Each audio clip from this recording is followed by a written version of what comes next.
Olá, boa noite para você. Olá, boa noite. Está no ar o seu Tudo Que Há e a partir de agora você fica com a gente. Informação, diversão e prestação de serviço na Revista Eletrônica dos Baianos, rodada hoje direto do Teatro Castro Alves. É o famoso TCA, um dos maiores centros artísticos e muito importante para Salvador e um grande referencial para o estado. E um modelo da arquitetura baiana. O programa de hoje vai falar disso e você vai ver também. O Tudo Que Há de hoje está em clima de caimiano, ele que tanto cantou e encantou essa Bahia. Para retratar esse nosso ilustre centenarista, conversaremos com o professor e pesquisador Marielson Carvalho. Ainda falando sobre Dorival, no programa de hoje teremos música com a orquestra Ruples, no projeto Ruples Visita Caime. Então fica com a gente, porque a Revista Eletrônica dos Baianos só está começando. É com vocês, Cris e Jorge. Começa agora o Tudo Que Há. O Tudo Que Há volta em 30 segundos. Até já. O projeto Rede TV Jovem é uma idealização da ONG Ação pela Cidadania, cuja principal missão é implementar ações artísticas e sociais que combatam as desigualdades e promovam a inclusão social dos jovens. Nasceu em 2008, apenas com o núcleo da TV Pelourinho, com o intuito de possibilitar, através de oficinas de audiovisual, a formação de jovens em funções técnicas capazes de serem absorvidos pelo mercado do audiovisual.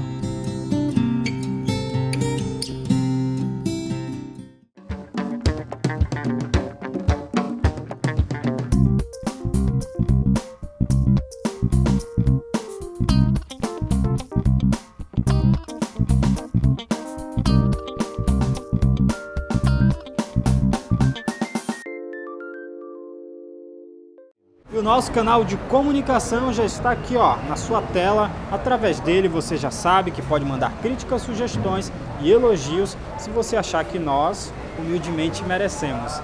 pautalivre@redetvjovem.com. Participe. Bom, agora a gente vai falar um pouco mais sobre o TCA. Ele é um dos mais importantes centros culturais que o nosso estado possui.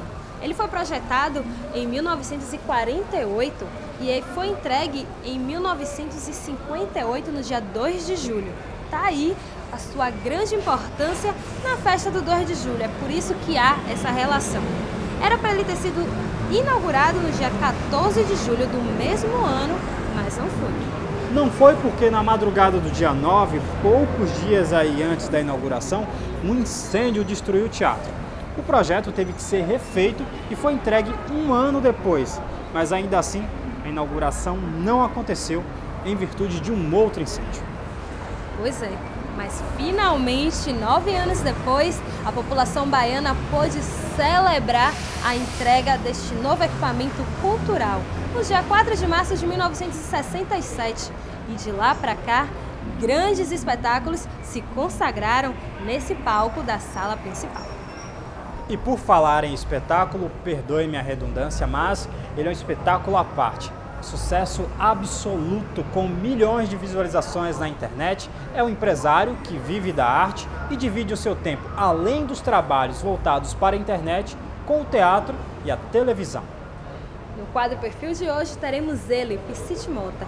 Ele irá nos contar sobre a sua carreira e o que houve antes dele chegar aqui em Salvador e se tornar um vendedor de cerveja.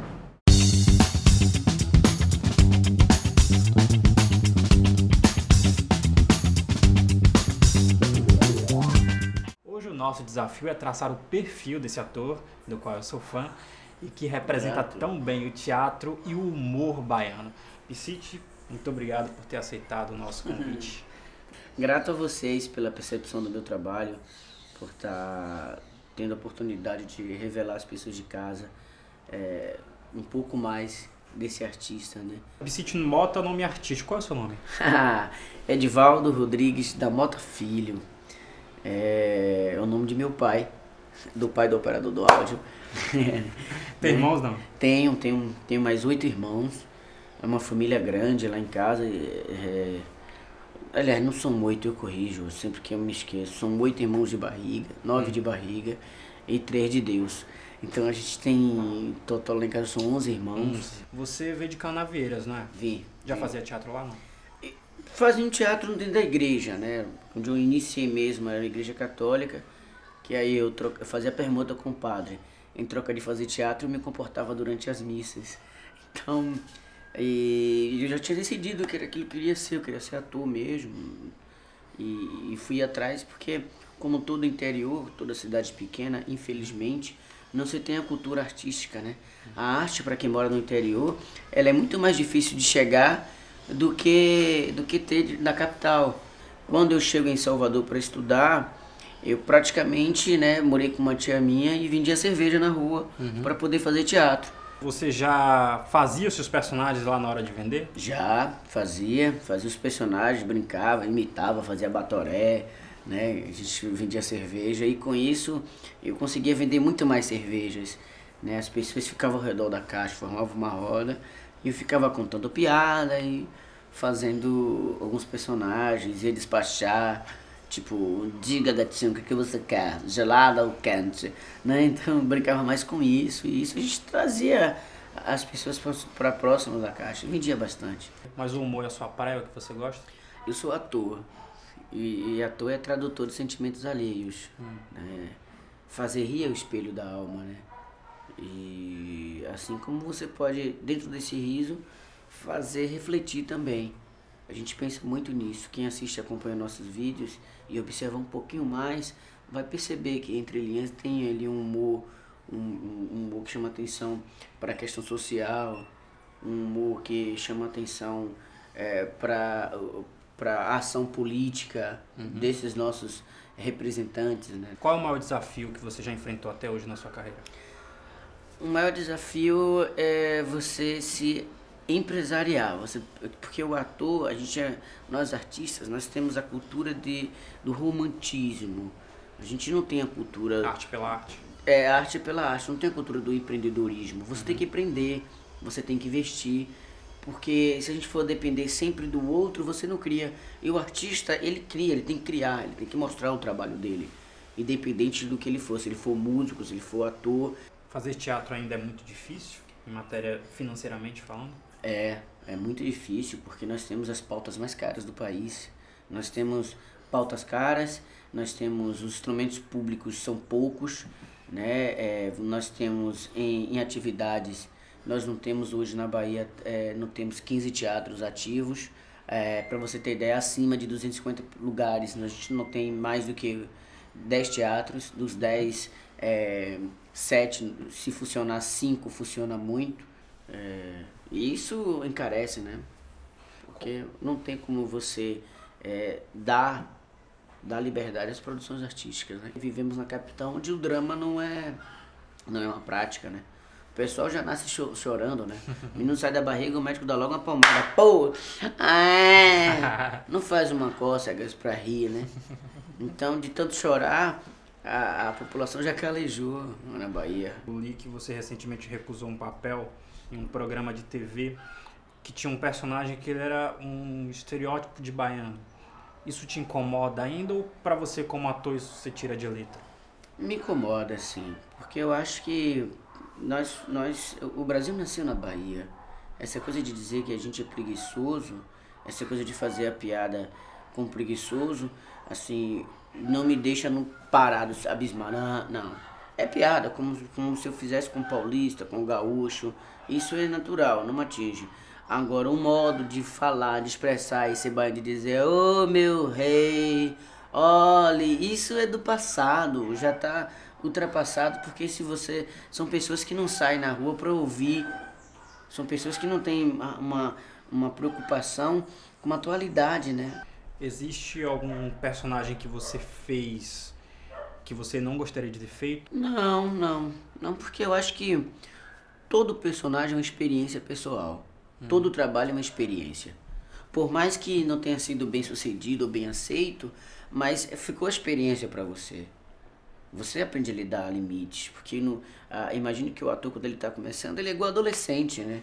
Tudo para ele é festa, é farra, vamos fazer, tá? Não perde essa garra, ele quer fazer.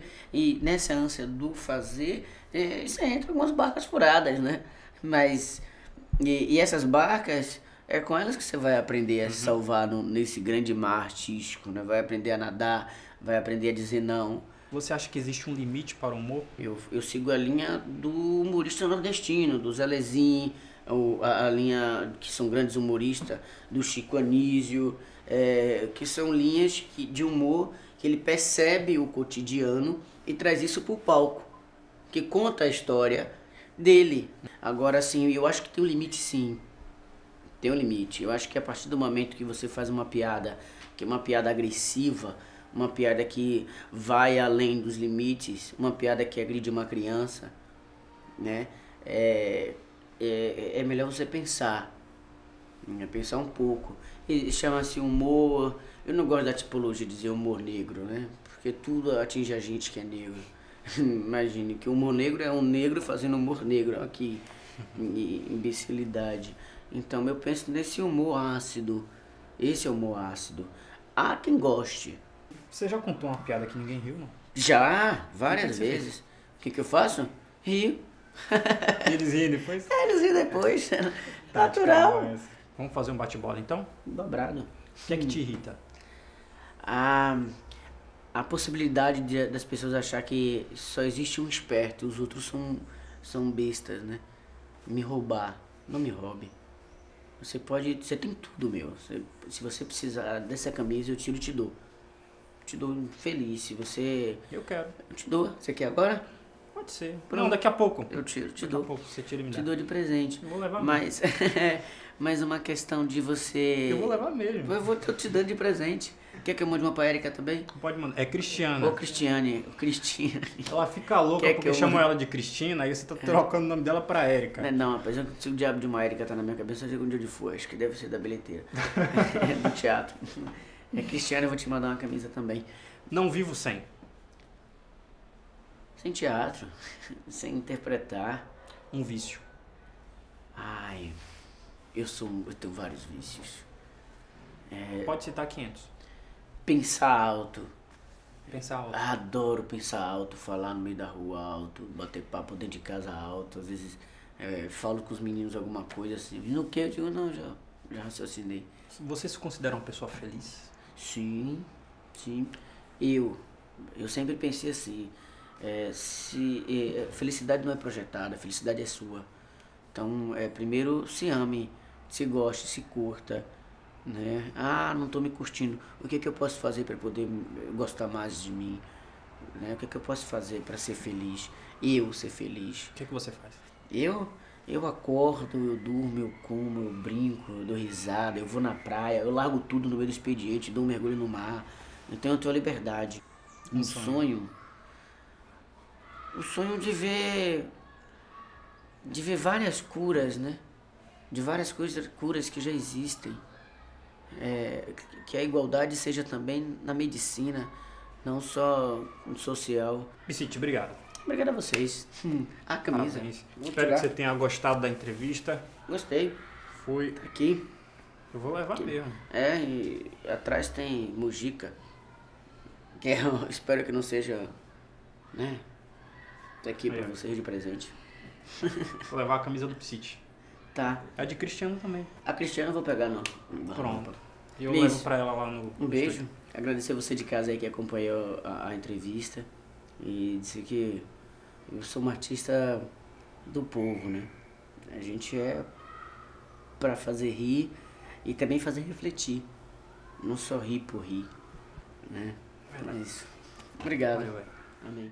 Continue junto com a gente porque já na volta do intervalo tem o concerto Rumpilés Visita Caymmi. O Tudo Que Há volta em instantes. Até já.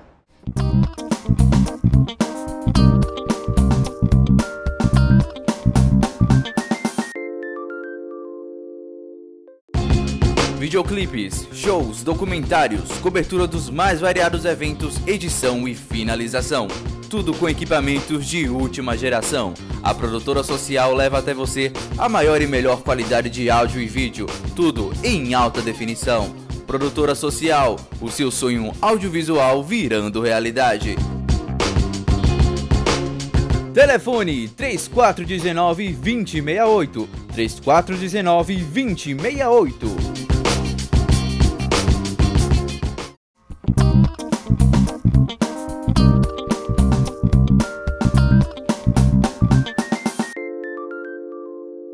Nós, baianos, devemos celebrar o centenário de Dorival Caymmi com muita alegria, pois ele nos apresentou ao mundo de forma ímpar através de suas canções, além de se tornar um dos maiores expoentes para a música popular brasileira. E com tantos adjetivos, ele não poderia deixar de influenciar músicos, cantores, compositores e escritores, além de pesquisadores, que é o caso de Marielson Carvalho, que já escreveu um livro, mas continua mergulhado na obra de Caymmi. É com ele que conversamos agora. Roda a matéria. Uma longa carreira marcada por sucessos que hoje está incorporado ao que há de melhor na cultura brasileira. Dorival Caymmi. Como uma obra repleta de baianidade em sua construção, o cantor é apontado como um dos principais nomes da música popular brasileira. Marielson Carvalho, professor de letras da UNEB, transformou a dissertação de mestrado pela Universidade Federal da Paraíba no livro Acontece que eu sou baiana, que fala da vida e da obra de Dorival Caymmi. Dorival Caymmi nasceu em Salvador, Bahia, no dia 30 de abril de 1914. Morreu com 94 anos em 2008 e nesse período ele teve várias músicas conhecidas pelo público brasileiro em 70 anos de carreira. Mesmo quem nunca foi à Bahia, conhece muitas de suas belezas e as canções de Caymmi. No livro, o professor investiga como Dorival ajudou a criar uma Bahia que existe no imaginário popular. Este livro ele é resultado da dissertação de mestrado que eu fiz em João Pessoa, na Paraíba. E eu discuto justamente essas questões da baianidade em Dorival Caymmi. Ou seja, como foi que Dorival Caymmi reinventou a baianidade? Não estou dizendo que ele foi o autor. Eu, inclusive, questiono isso no meu livro, né? Caymmi não foi o inventor da baianidade. Ele pode ter sido o reinventor a partir do momento em que ele teve contato com essa cultura baiana, nas décadas de 20, 30, 40, e essa experiência dele da cultura baiana foi para a sua música. Quando ele se tornou músico, quando se tornou compositor, ele passou para a sua música, a sua produção, esta identidade baiana, a partir da sua memória, a partir da sua vivência com a cultura local. Caymmi deixou a sua marca na história com as músicas que compôs, principalmente para as novelas de grande sucesso. O canto vinha de longe, de lá do meio do mar. Não era canto de gente, bonito de admirar.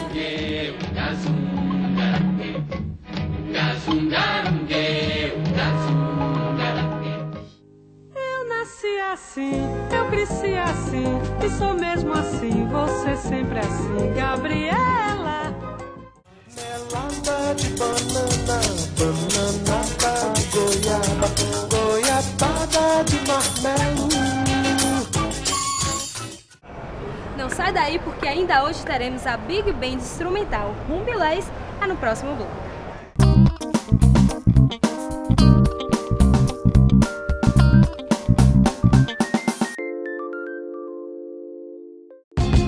Videoclipes, shows, documentários, cobertura dos mais variados eventos, edição e finalização. Tudo com equipamentos de última geração. A produtora social leva até você a maior e melhor qualidade de áudio e vídeo.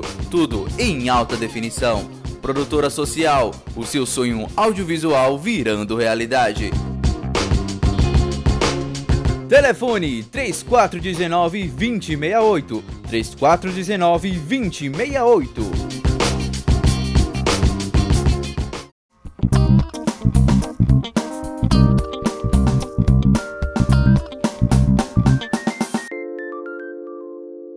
Nós já estamos de volta com o nosso Tudo Que Há. Eu continuo aqui, ó, com o meu passeio pelo TCA. Eu tô aqui no foyer e Cristiana tá por algum canto do Teatro Castro Alves já com o pessoal da Rumbilés, se não me engano. É isso mesmo, Cristiana? Onde é que você tá?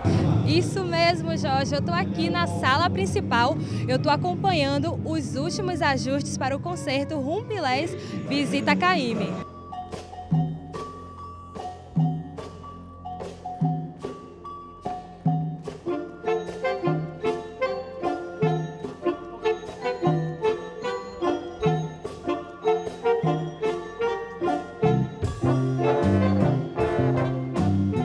Estamos agora com Leitieres Leite, fundador e maestro da Orquestra Rumpilés. Tudo bom, Leitieres? Tudo bem. Bom, as músicas de Dorival Caymmi, eles dialogam muito com a proposta de trabalho da Rumpilés, porque propõem o encontro de elementos de músicas de matrizes africana com elementos da música baiana. Foi daqui que surgiu a ideia desse concerto? Foi. Na realidade, a ideia do concerto com Caymmi, ela surge quando começa a orquestra, porque o trabalho da Orquestra Rumpilés é majoritariamente autoral. São composições que eu faço a partir de ideias e estudos desse universo percussivo baiano. Mas nesse mesmo momento que eu não comecei a estudar essa música, foi na década de 80 ainda, já faz muito tempo, eu sempre pensei em quando tivesse um trabalho pronto como é a Rumpilés hoje, de visitar autores que promovessem, como você fala, esse encontro da música de matriz africana com a música mais contemporânea também. A Rumpilés ela é conhecida por promover grandes encontros, inclusive já aconteceu com Lenine e com Gilberto Gil, como você citou. Hoje vocês estão trazendo ao palco a orquestra da FUNSEB. Explica um pouco de como vai se dar esse encontro. Uma coincidência não pode deixar de ser que o método que é aplicado na FUNSEB para o aprendizado de música, para a continuidade, é o mesmo que é utilizado na Rumpilés para a compreensão da música de matriz africana, que é nós nos apoderamos do conhecimento da cultura europeia, mas aprendemos a tocar, aprendemos a música também através dos recursos que são utilizados na música de matriz africana, que é a oralidade, por exemplo.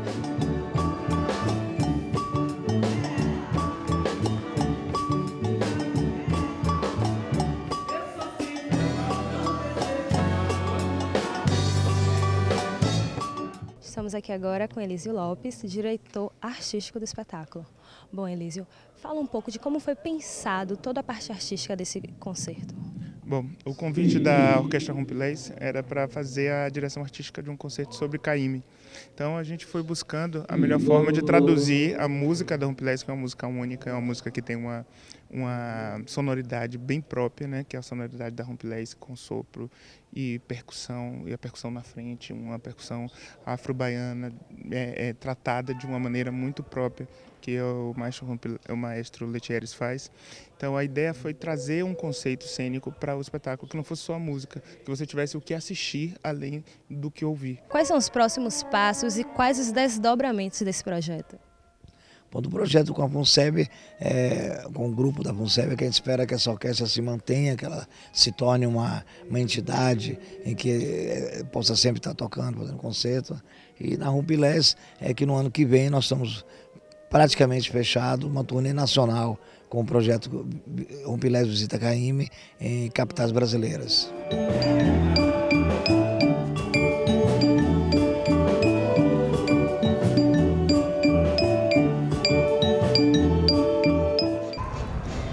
Tudo que há vai ficando por aqui. Eu agradeço a você pela sua companhia. A gente se vê na próxima semana. Uma boa noite. A gente termina essa edição com imagens da Orquestra Rumpilés Visita Caymmi. Boa noite para você.